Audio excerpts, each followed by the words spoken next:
মমতা বন্দ্যোপাধ্যায় তিরস্কারের পর এবার কি শাস্তির মুখে পড়তে চলেছেন অশোকনগরের তৃণমূল বিধায়ক নারায়ণ গোস্বামী?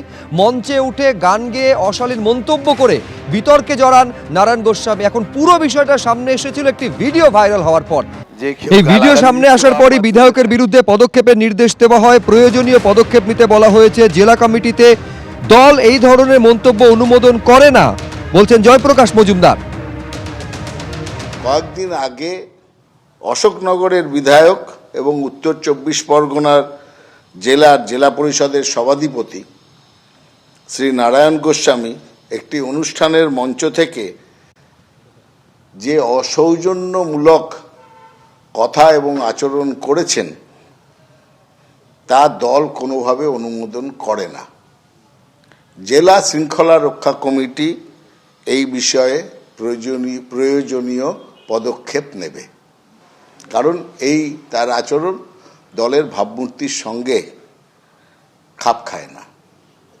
কোনো রকমভাবে অসৌজন্যমূলক কোনো বক্তব্য দলের কারুর কাছ থেকে দল আশা করে না এবং অনুমোদনও করে না। তাদের সকলকে খেয়াল রাখতে হবে, তারা তৃণমূল কংগ্রেসের সৈনিক কর্মী। আমাদের নেত্রী বারবার বলেছেন তাদের কথাবার্তা আচরণে তাদের সৌজন্যতা বজায় রাখতে হবে, শালীনতা বজায় রাখতে হবে। সেই বিষয়টাতে দল কিন্তু খুবই সজাগ এবং কড়া দৃষ্টি রাখছে।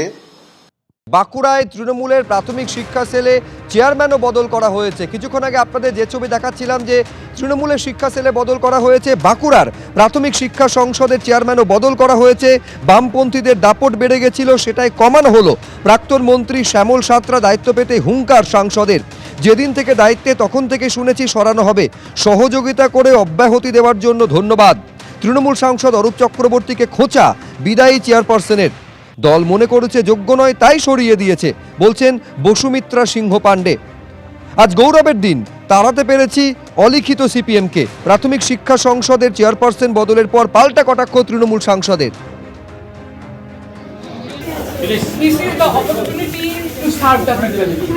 এবং until last day of my this assignment আমি মানুষের জন্য যতটুকু করার, যতটুকু দেবার নিঃস্বার্থভাবে ততটুকু দিয়েছি এবং আমি অত্যন্ত স্যাটিসফাইড। আমি অত্যন্ত, আমার কোনো রিগ্রেট নেই, কেননা আমরা কেউই কোথাও কোনো জায়গাতে ক্ষমতায় থাকি না।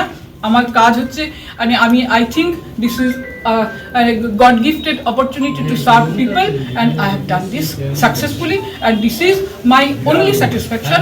And আমার যতটুকু 3 বছরের কার্যকালের মধ্যে আমাকে যতটুকু আপনারা দিয়েছেন, আমি তো যেদিন প্রথম দিন বসেছি তারপর দিন থেকে আমি জানি যে আপনাকে তুলে দেওয়া হবে, সরিয়ে দেওয়া হবে, another thing apart from everything.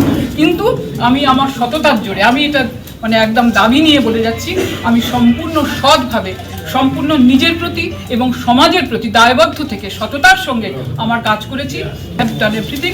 আজকে একটা গৌরবের দিন, আনন্দের দিন। বাঁকুড়া জেলায় ঘরে ঘরে আজকে একটা সাড়া পড়ে গেল যে অলিখিত সিপিএম আজকে বিতাড়িত হল।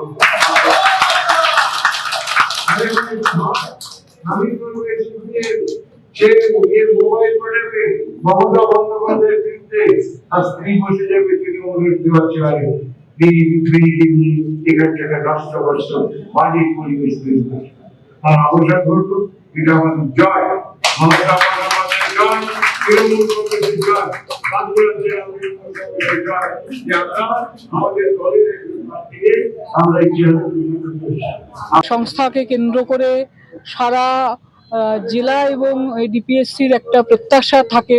সেই প্রত্যাশা পূরণ আমি হয়তো করতে পারিনি, সেই কারণেই হয়তো আমাকে অযোগ্য বলে মনে হয়েছে। আমার অব্যাহতি শান্তির, আই ওয়ান্ট পিস। এই পদে 24 আওয়ার্স আমি তো সিনসিয়ার, আমি তো প্রচন্ড সিনসিয়ারলি কাজ করতে ভালোবাসি এবং আমি সিনসিয়ারলি কাজ করেছি এবং সেই সিনসিয়ার কাজের জন্য আমাকে বহু জায়গা থেকে বহু রকমের চাপ সহ্য করতে হয়েছে। হ্যাঁ, সেটা তো খানিকটা বটেই।